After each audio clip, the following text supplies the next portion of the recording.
Welcome to Sardegna Road Track, in reverse. Because somewhere deep in the Gran Turismo office, someone said, what if we took a perfectly good circuit and made it fight back? Set in the picturesque, imaginary cliffs of coastal Italy, Sardegna is already a tricky little snake on the track. But backwards is a different beast entirely. The flow is gone.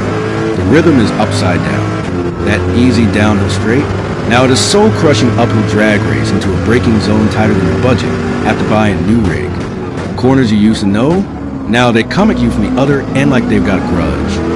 It's like driving through your childhood neighborhood backwards at 120 miles per hour. Everything's familiar, but nothing makes sense anymore. And here's the kicker. 18 minutes of qualifying. That's not a warm-up. That's a marathon of hope and heartbreak.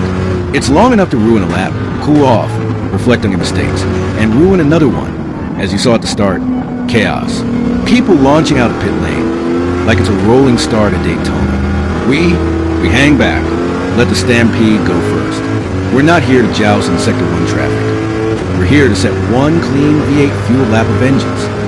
So we wave them by, like a courteous American muscle car in the middle of an Italian traffic jam. Because when you've got 18 minutes, you wait for peace and quiet, and then you let the 5.5-liter hammer drop. Sardegna reverse isn't just a race. It's a battle of patience, pressure, and trying not to accidentally shift into rage. So buckle up, point the wrong way, and pray the rear tires stay loyal. It's time.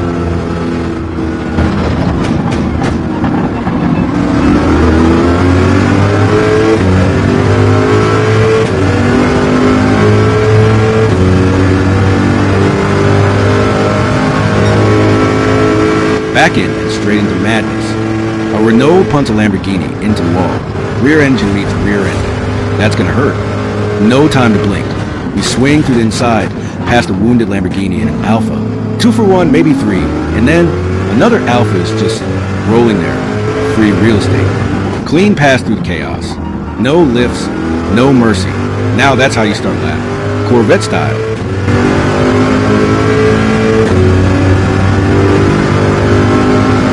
This was it.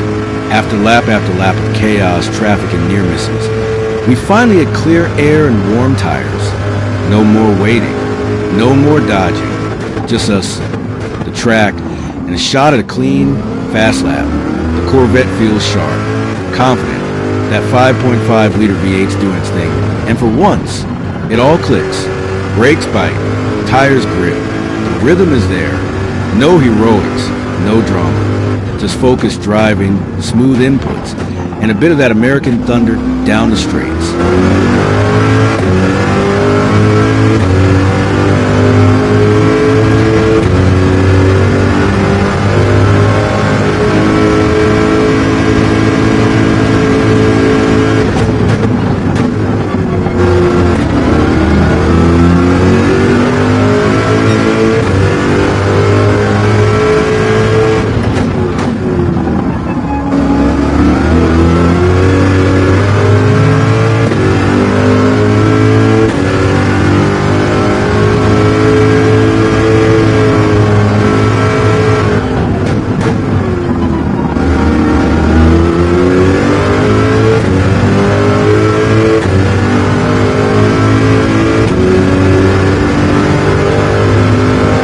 Cross the line, the time flashes, personal best, top tier stuff, and we qualify 7th, which honestly feels like pole position emotionally, because we earned every meter of that lap with sweat, stress, and about 50 near-death experiences.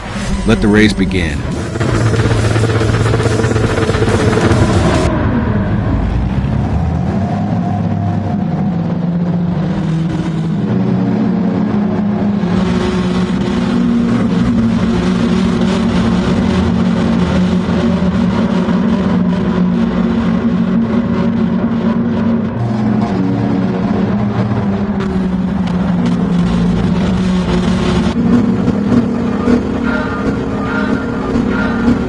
Just like that, the race begins.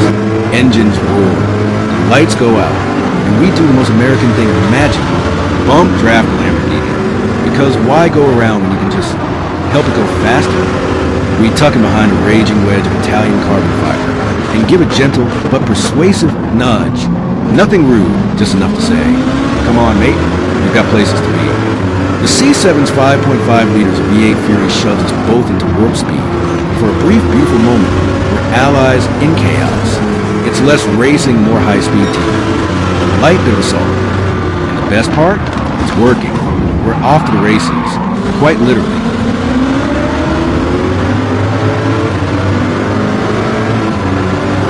And the drama continues. We're still locked in this high-speed tango with the Lamborghini, bump drafting, slicing through the straights like a pair of caffeinated squirrels on roller skates. But we're not just trying to go faster. We're trying to outsmart this Italian beast. We're like a shadow, only more annoying. Through every twist and turn, the Lamborghini's exhaust note is practically singing in our ear. We hold tight. We're inching closer with every lap, and we're not backing down. This isn't just about speed. This is about the moment when we pounce. And then the final turn. It's showtime. The Lamborghini, slowing. It's like they hit the brakes to be polite. But we don't believe in polite. With one swift, well-timed move, we dive to the inside, and just like that, we're past. No more bumper to bumper. No more drafting. Just a wide open road ahead. And that, ladies and gentlemen, is how you make an entrance, Corvette style. Now it's time to focus. The real race is only just beginning.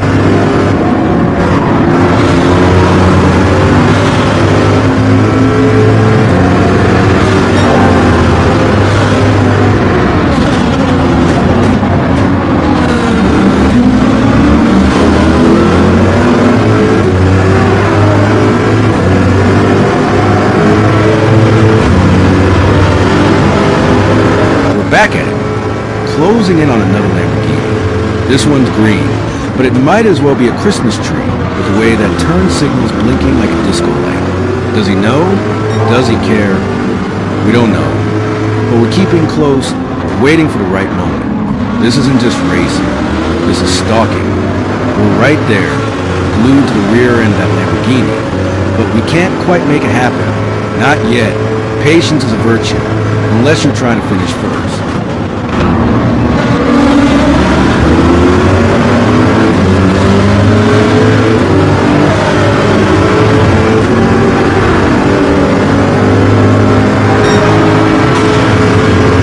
Then lap 3 comes around. The first turn beckons, and boom, we take it too high, too eager, too much throttle, and suddenly the Corvette's got a date with the wall. Well, that wasn't ideal.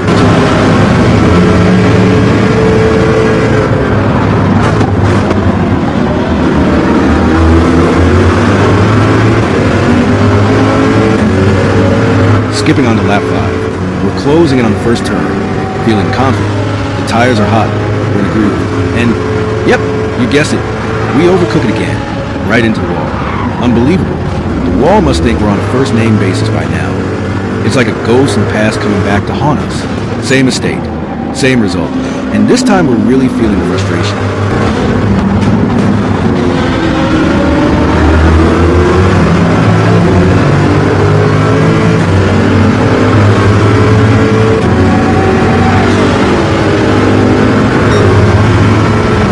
And into the first turn we go, tidy, composed, and then, yep, we've decided to mow the lawn.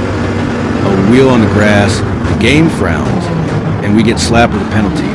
Because of course we do. But hey, look on the bright side. We didn't slam into a wall this time. So by our standards, that's basically growth. The car is still intact. We're still on pace. And there's still 2 laps to make something happen. Not perfect, not pretty, but better than carnage. Onwards. At this point, we're halfway through the lap, fighting not just a track, not just a timer, but a very angry Alfa Romeo in our mirrors. Now, this isn't just any Alfa. This one qualified second, which means on paper it's faster than us. In practice, well, let's just say they're back here because of reasons. We, on the other hand, have a penalty hanging over our heads like a piano on a framework. Again, which, compared to how this race started, is what I call growth. And just when we think maybe, just maybe, we've got enough room, bam, Penalty zone. The C7 slows like it's hitting molasses. Alpha, it sails past us like it forgot it was ever racing and just stumbled onto a victory parade.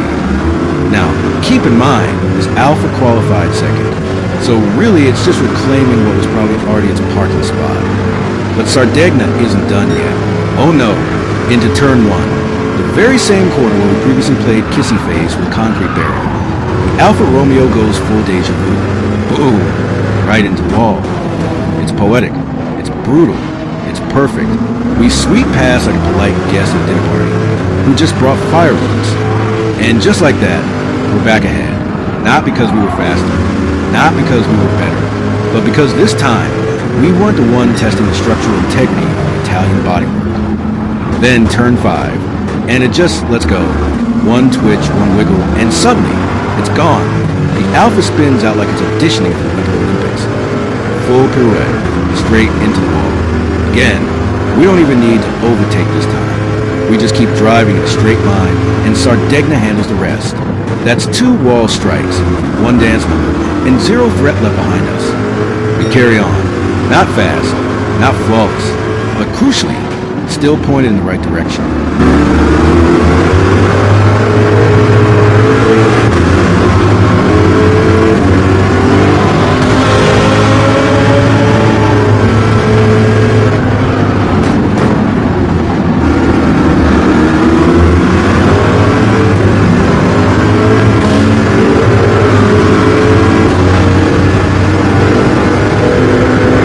Now the final lap. We're still in 7th, exactly where we qualified, which, if you ask the tires, is already a miracle.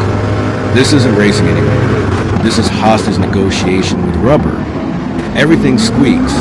Everything slides. The tires are no longer round. They're philosophical. They've entered an existential crisis. And yet, here we are, coaxing the C7 through Sardegna's backwards roller coaster like a diplomat with AV8. Every corner is an ambush. Every throttle input. A gamble.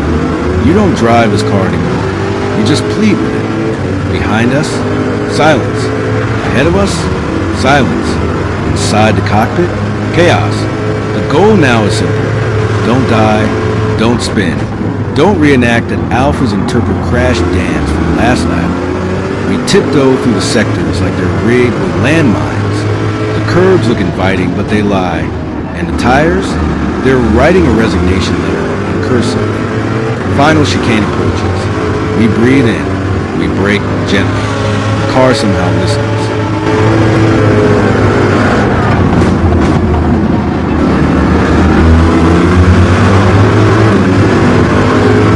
Well, there you have it. Sardegna, a track that practically laughs in your face. And we didn't get laughably thrown into a wall. So that's a win. We qualified 7th. Sure, it's not exactly the podium, but the position we earned. Without doing anything too stupid, mostly. A few spins, a couple wall kisses, some penalties, and a few rival cars deciding that crashing into things is an acceptable form of racing. But that's racing, isn't it? So we finished 7th. Not last, not first. Just there. And you know what? After all the chaos that happened out there today, 7th is honestly a pretty decent result. We survived. The car survived. That's more than we can say for some of our competitors.